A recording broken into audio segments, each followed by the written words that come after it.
Hello, Gems. I am super excited to introduce you to somebody, one of my, I'm honored to call my friend. She's this incredible human being, this powerhouse of a woman, and you know that that's what we're all about. So today we have Becky Rasmussen. She is the Executive Director of Call to Freedom here in Sioux Falls. It is the human trafficking organization. And if you can expand on that a little, I know you do so many things for so many people. Yeah. And I just am really excited to share with you all some different things that I've been wrestling with lately and that I'd like to ask her about and see if you can maybe relate to what I've been feeling, and she can answer your questions too. So Becky, tell us about Call to Freedom. Yeah, Call to Freedom is an anti-human trafficking group that is a nonprofit. We offer supportive services to those that have been victimized by human trafficking. And we talk a lot about women being victimized, but young boys, young children, and women are victimized by human trafficking. And so trafficking there's been a lot of talk about it here lately, but it's a use of force, fraud, or coercion to exploit somebody for either labor or sex trafficking. And we just come alongside survivors. We're doing a really proactive, we're trying to be more proactive, working with first responders. So if that's medical community, addiction centers, shelters, law enforcement, anybody who could potentially be coming in contact with a human trafficking victim but may not even know it. 3% of victims are ever identified. That means that 97% of people go unidentified. And that's why equipping with assessment questions, asking the questions as first responders, those within our community is a big initiative for us.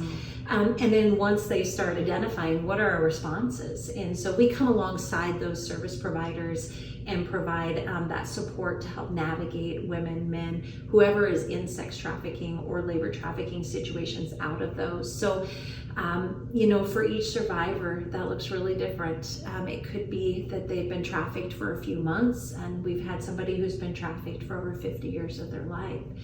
And so a recovery process or way back to becoming self-sufficient looks really different based on the trauma that person has endured. So our job is really just to come alongside. So if that's mental health, if that's counseling, if that's education, if that's housing, we provide all of those services to those individuals that want out of those situations. But the primary part of that is safety. How do we get them safe and navigating safety?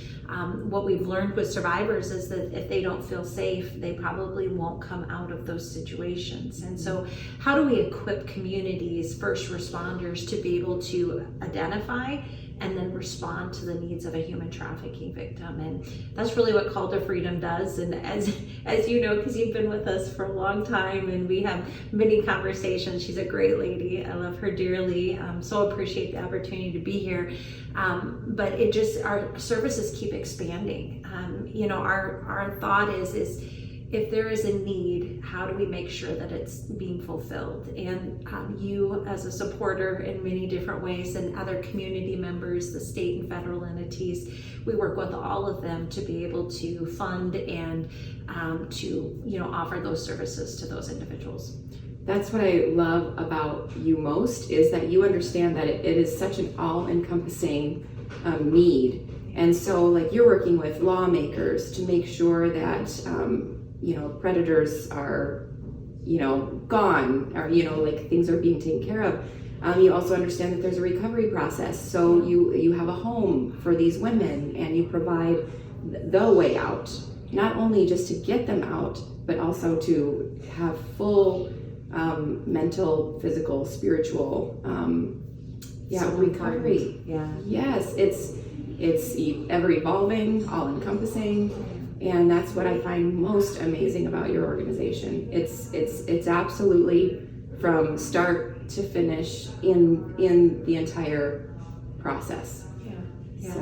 And they deserve that. I mean, I think we all have stories in our life, but the amount of physical and spiritual abuse that a human trafficking person endures, the life expectancy because of that is 7 years. And so when these women and individuals that come out, their tenacity and their ability to survive is on par to most people wouldn't survive those situations. And so, but that trauma is real, and trauma looks very different for each individual. And like I said, it just depends on the length of time, the extent of the abuse. And so we really have to be as a community, because it's not just a call to freedom issue, it's a community issue.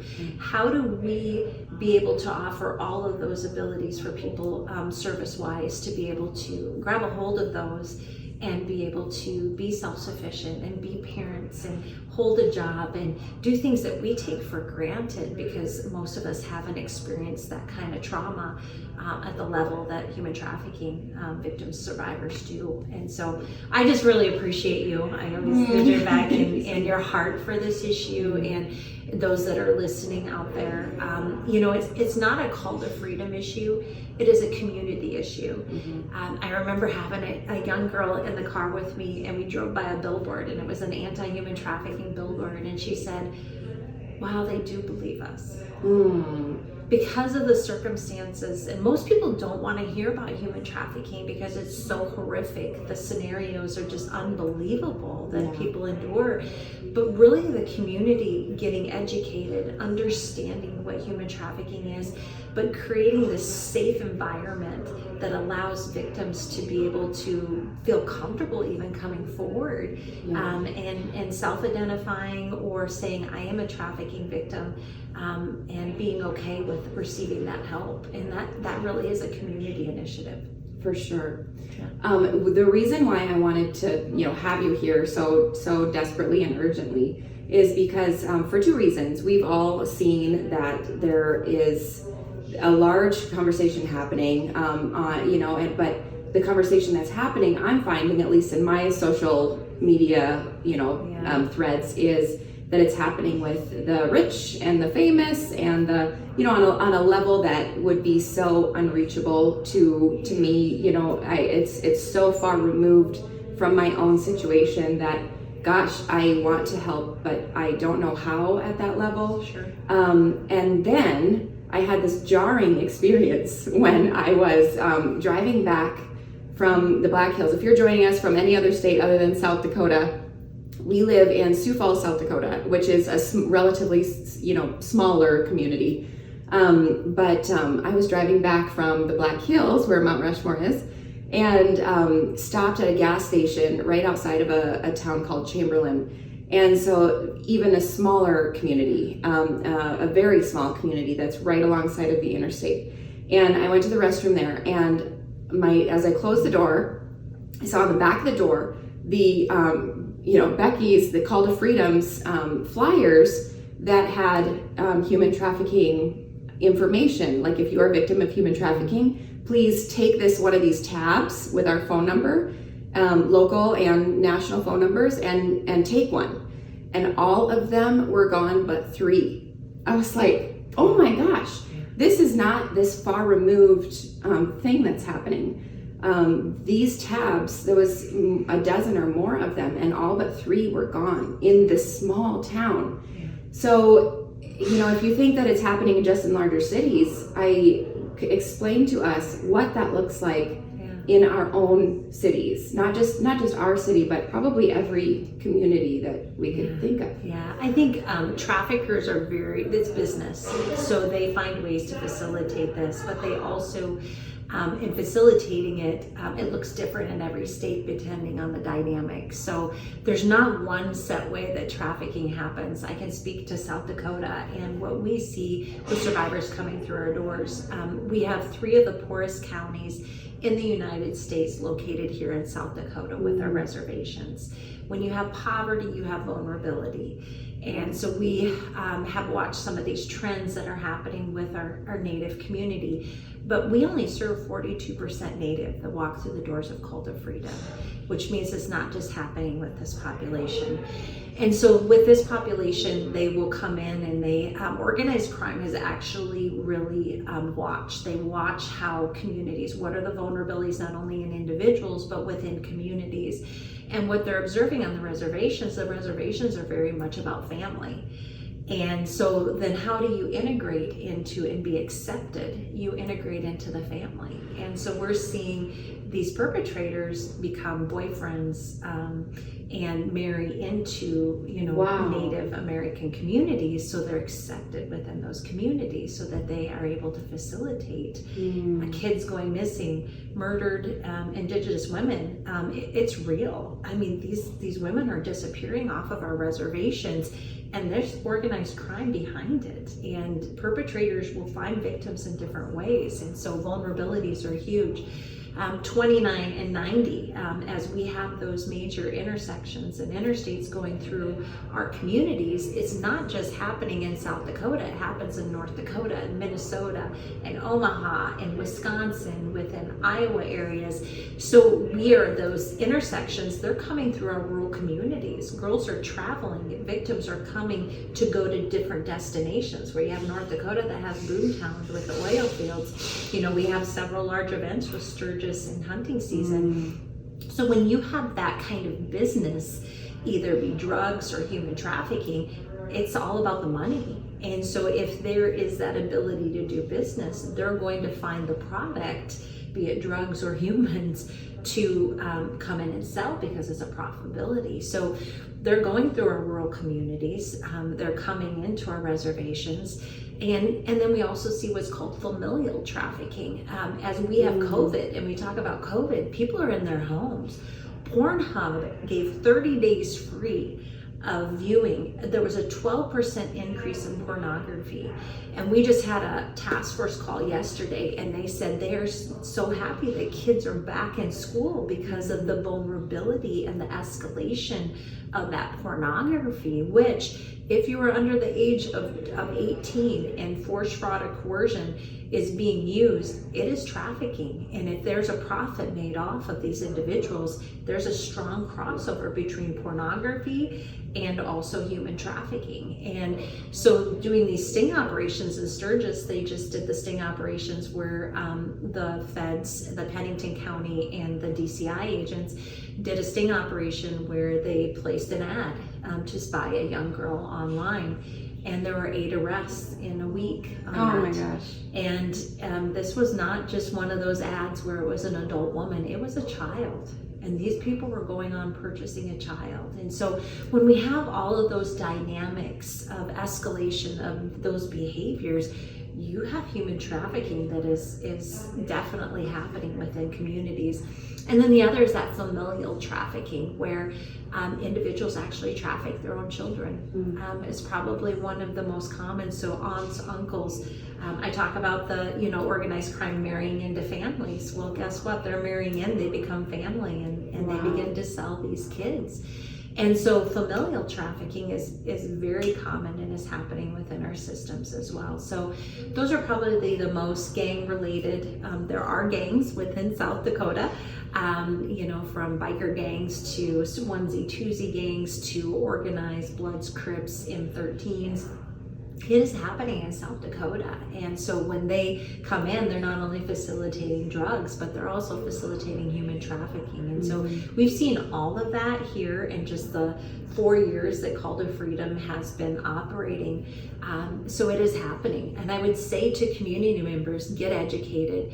One of the things is that why traffickers like rural communities is because we think it's not happening. So we're not looking for it. We're not able to identify, if somebody's walking beside us and they're in a controlled environment, are we paying attention to those things? And if so, if our inner tuition says, gosh, something isn't right here, what are we doing about it? Are we calling? Are we reporting? And so that's what I would encourage the community to do, is get educated, understand how this works. Calltofreedom.org has warning signs. Go to our website, sign up for one of our luncheons, which are monthly luncheons. Our next one is in November. Learn more, get involved, and be part of the solution. That's a lot to take in. Yeah. All Sorry. of that is like, no, Like it's a fire hydrant here. no, it's so good. That's why you're here, to Yeah. explain to us what it looks like in our own communities, because it is happening outside of, being flown on private jets to islands. Okay, it's happening here, and it looks different. It looks it's just as ugly and just as urgent that we all do whatever we can to help, fight against this. So as a business owner, or just an individual that has felt this, the other reason I wanted to call you and have you here is because I have found myself just, doing the social media repost, the sharing of a story or the sharing of a little word, thing. And I find myself like, is this all that I can, is this helping? I mean, awareness is great. Yes, of course. But what do I do now? Now that I'm really angry or, feel passionate about what I've just read, what do I do with this? Yeah. And so can you kind of tell me, as an individual or maybe a business owner, are there opportunities where we can partner with you in some way? Yeah, there's lots of opportunities. I think one of the first things when I started Call to Freedom, I felt, I'm a faith girl, so I really felt the Lord say, unite a community. And I had no idea what that meant. And I'm just a part of that. But that was a very big part of the mission of Call to Freedom. Is this isn't just about the workers of Call to Freedom. This is about a community saying no more. And in that, what we want to do is create avenues for community to get involved using their gifts, their talents, their passion to make a difference. And so we have a ton of volunteer opportunities under calltofreedom.org, from grocery shopping to we have mentors to people who come in and just do administrative. We have an events planning committee that put on our events that are our fundraisers throughout the year. There's so many different avenues that people can be a part of the solution. And so volunteer opportunities is definitely one.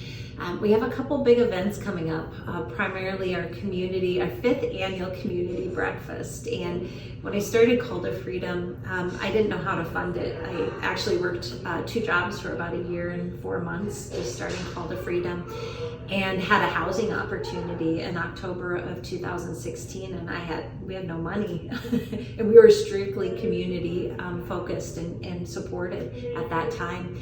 And I remember I'm like, I have to hold a fundraiser. So it was our first community breakfast. And so we raised about $50,000 at that breakfast that went in to fund a house that is called Marissa's Housing Project. And we've been facilitating it thanks to the community ever since. And we house 7 individuals in there that have come out of human trafficking situations. So we're expanding that. But you can hear more about that opportunity at our 5th annual community breakfast. It's going to be virtual this year. I miss being in contact with people, but obviously we want to be sensitive to the times that are happening right now. And so you can go to calltofreedom.org under events. You can sign up on October 14th, which is a Wednesday. We're going to have 2 virtual airings, one at 7:30 in the morning and one at 6 p.m. at night. Central time. Central time, okay. Yes, Central time. And so you can sign up. You have to have a passcode in order to be a part of this, because we have sensitive information that we want to not just put it all out over social media. So you can sign up that individually, or you can host a smaller group in your home. We would love it that if you want to take 10 individuals or whatever you feel comfortable inviting into your home based on social distancing, and have a viewing party. And so you can go to calltofreedom.org under events, get more information about that. But that is our one and only fundraiser throughout the year, and continues to fund our expansions of services. And so you can also become a social advocate. We are starting these new initiatives where we have a freedom line. We partnered with Simply Perfect for our candle, and I should have brought one today, but you can go to our website and see those candles or order those online. And that's helping start an employment program for survivors. A lot of times survivors have PTSD, anxiety. They can't work full-time jobs. They can't be around other individuals because of the trauma that they've endured. And so we want to create a safe environment for them to work. And so the Freedom Line is part of that. It's a safe work employment program for those that have come out of human trafficking. And so you can become a social advocate. You can carry these within your business. We need venues continues to be able to, it's a great Christmas gift. Cool. We would love to give you more information about that, so you can go to calldofreedom.org. We'll be making that announcement on October 14th as well, as what that looks like to become a social advocate, and some of the community people who are now carrying those within their businesses and selling them, and the profits go back into the facilitation of the program for that and to help build it and expand it. So yeah, I need to talk to you about that. Yeah, that would be great. We're ready to roll on that. So cool. We would love anybody who feels a tugging in their heart. Those are really simple ways that you can be part of the solution, and you don't actually have to get in your car and be part of a rescue. Yes. And so, but it makes a huge impact. And we have about 14 women right now that need jobs. And so we have an employee specialist who's also saying, if this isn't a good fit with you in the Simply Perfect program and Call to Freedom program, then we have other work employers who are hiring. That's so amazing. There's just, if you have a thought and you have a way that I have this thought that I would love to be able to share with Call to Freedom, be part of the solution, we're open to that. That's how we've expanded our services, is when people say, gosh, I feel moved, I really think you need a security team. And now we have 5-6 guys that are part of our security team. Amazing. But they felt that was their call as far as being part of the solution. So everybody can play a part, depending on their gifts and the talents and their being comfortable. And then obviously contributions, but you'll hear more about that financially at the community breakfast as well. That community breakfast, one thing I love about it every single year is that you leave, you definitely leave changed, but not so much that, this is a very scary topic. This is a very scary thing that you do every single day. And so if, there might be some of you that are a little afraid of getting too close to this subject, but you do such a fantastic job of inviting people in, and that's what you'll see at this breakfast. You're invited in to this amazing opportunity to really, make the world a better place and a safer place, and so many other things. But you do it in such a way that everybody feels comfortable while doing it. If you don't want to feel uncomfortable, you don't have to. It's as simple as partnering with you financially, or with the candles, or there's so many opportunities that there are ways, and you provide resources, everything for not women just in the South Dakota area, correct? You get phone calls from everywhere in the country.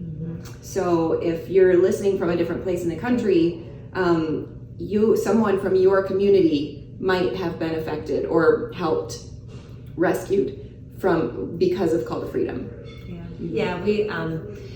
We've served up to 9 states away. We actually, one of my staff, I have amazing staff. I get to do the talking stuff, but they do all the work. And so Call to Freedom has a really amazing staff. And, they're on the front lines doing this work and giving their heart and time. But we actually had an opportunity where a girl was in a trafficking situation in Nevada. And our case manager got on the phone with the task force in Nevada, organized a rescue of this girl called South Dakota in Nevada. And so we partner. I mean, the thing is that it's not one organization that combats this. We partner with so many amazing organizations. So when we talk about working with other states, that's through collaboration. We'll work with, those entities that are local if there is a need within those states, or sometimes they'll say, we need to get them out of Nevada or Nebraska. Can you guys take them for safety purposes? So we work a lot with different states to be able to navigate safety. We've actually, traveled 9 states away for a girl that was trafficked out of Sioux Falls and wasn't safe in Sioux Falls anymore. And you don't think that's a reality. It is. She was not safe in Sioux Falls because of the connections. And so we moved her 9 states away. So we do that collaboration between states, and there's so many Call to Freedom is just one of many organizations that are doing this work, and we're so grateful to our law enforcement, to our governor, our attorney general, Jason Ravensburg, but to our police chief here, Matt Burns. They really take this seriously, but we're working on more resources to be able to do more sting operations, be more on the ground, really trying to uncover and identify this hidden crime within our communities. And we have a great group in South Dakota. We're just working on more resources and never saying that it's enough, because when 3% of victims are ever identified, it's not enough. That should go to 10, 15, 20, 30, 50 to 100. And so we have a lot of work to do. I think we have a lot of great partners in place that are willing to do that, and we're coming up with solutions to that. So the community is huge in that, and so I want to say thank you for giving us this opportunity to speak, and your heart for this, and to be a voice. Sometimes we're the voiceless, and I know you have your own story of how you overcame many big obstacles, not trafficking, but other obstacles. And I think that's what it is. It's about reaching deep into your passion and being part of the answer. So absolutely. Oh gosh. And it's an honor to have you here. I'm so grateful for everything that you do for everyone. I don't know how she does it. She doesn't sleep. You don't sleep. I feel like I don't get back to people the way I should. So if you email me or call me, it may not be me getting back to you, but we'll make sure you get taken care of and are communicated with. So yeah. Well, thank you again. And please send us a message via direct message or text or call, whatever you need to do. And if you have any questions for myself or Becky, we will make sure to answer those. Thank you.